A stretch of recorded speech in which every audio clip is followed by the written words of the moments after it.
உனக்கு எத்தனை சகோதரிகள் இருக்கிறார்கள் என்று எவ்வாறு கேட்பது? கம் உக்தன் லக, கம் உக்தன் லக. ஒரு ஆணை பார்த்து கேட்கும் பொழுது கம் உக்தன் லக, உனக்கு எத்தனை சகோதரிகள் இருக்கின்றனர். கம் உக்தன் லக், கம் உக்தன் லக்.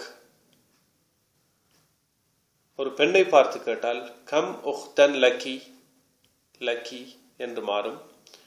கம் உக்தன் லக்.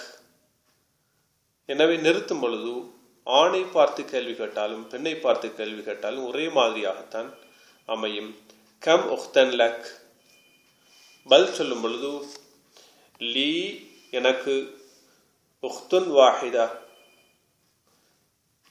லீ உக்துன் வாஹிதா எனக்கு ஒரு சகோதரி இருக்கிறார். இரண்டு சகோதரிகளாக இருந்தால் லீ உக்தான். மூன்று சகோதரிகளாக இருந்தால் லீ சலாசு அஹவாத்.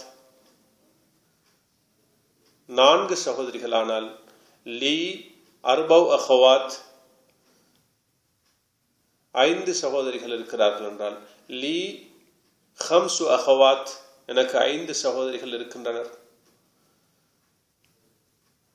எனக்கு ஆறு சகோதரிகள் இருக்கின்றனர் என்று சொல்வதாக இருந்தால் லீ சித்து அஹவாத். எனவே இந்த அடிப்படையில் நீங்கள் பயிற்சி செய்து கொள்ளுங்கள். மீண்டும் ஒரு முறை, கம் உக்தன் லக், லீ உக்துன் வாஹிதா.